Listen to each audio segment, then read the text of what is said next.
Sometimes people ask me, is a career in learning and development a genuine profession?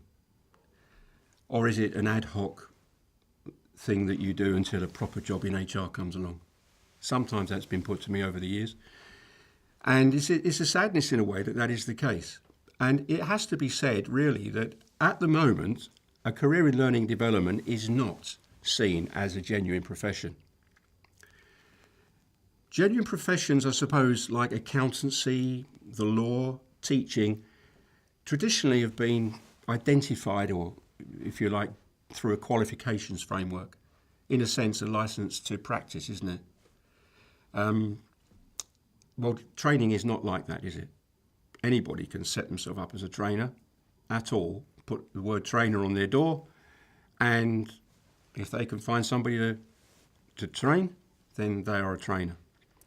And I think what we have to do, given the importance of learning and development now, and of organisations becoming learning organisations, if they're going to survive, because the only predictor of survival now is how fast you can learn, how quickly you compete, and more effectively you can compete. That means change. Change means learning. Change is learning, and learning is change. So you have to prioritise, as a CEO or as a senior executive, you have to prioritise learning and development in your organisation. And what better way would there be to signal that to everybody concerned than for a career in learning and development to be seen as a genuine career? So I think that is the objective that we have to reach. It isn't at the moment, but it needs to be.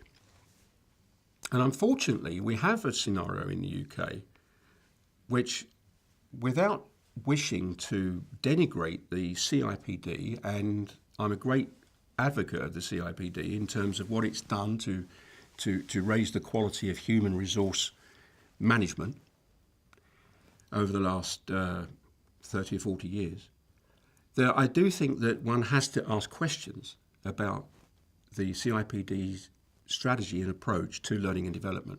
And this is something I've spoken at length with the CEO of the CIPD about even in the last 12 months. So we've had various meetings to consider how the CIPD can move this forward. And they want to move their agenda forward. And I'm very encouraged by Peter Cheese's attitude to that. And I think it's commendable, as a lot needs to be done. And let me explain that by going back 20 years. In 1993, there was a merger of two institutes. What was previously the Institute of Personnel Management, the IPM, and what was previously the Institute of Training and Development, the ITD. And many people observing this clip will go back and remember that and say, oh yes, I was a member of the ITD. And at the time of the merger, which took place in 1993, there were something like 52,000, which were represented approximately 40% of the membership of the combined body, that were from the ITD background. Within 12 months, there was no senior member of the management board of the new IPD, the Institute of Personnel Development, which was renamed from the merger. There was no senior member of the old ITD in play. So what happened was, unfortunately, the IPD became very much HR oriented, and training was something that was almost relegated to a secondary role. Now, not everybody will like this message, and not everybody will agree with it, but I think the facts do speak for themselves. You cannot become a full member of the CIPD, even today, after 20 years, purely by being a learning and development professional, unless you carry out or you qualify by doing various HR generalist modules. Now, that can't be right. You need to have a full route to a professional status for the discipline of being a learning and development professional.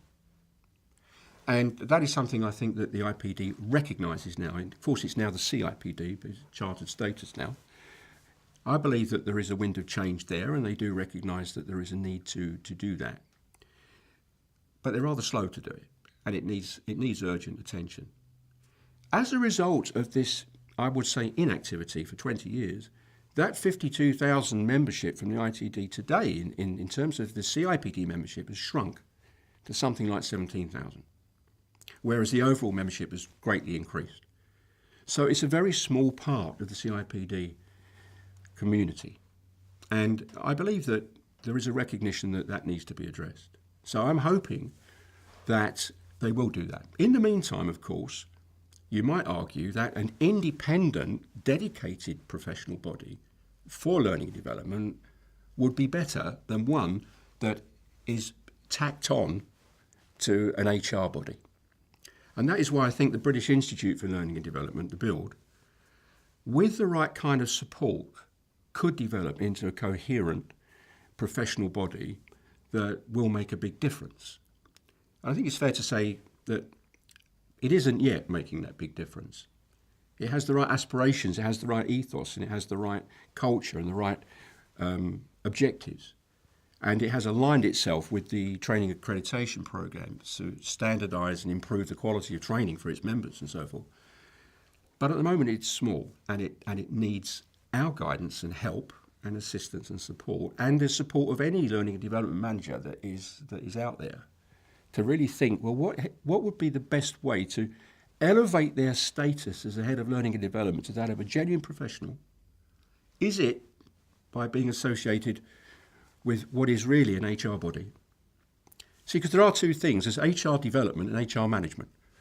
HR management is actually philosophically different from HR development. HR management is about control. It's about monitoring. It's about policing.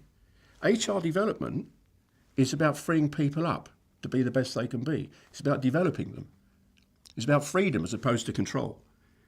So even if the IPD were able to manage those two perspectives in a coherent way, there would always be, in my mind, a tension between the two. And there was a tension before the merger in 1993, and a lot of people left at that point because they couldn't see how that would work. And I think there is an issue there. So my personal view would be to see if we could really help the BUILD, the British Institute for Learning Development, to become a coherent and strong voice for the professionalising of learning development.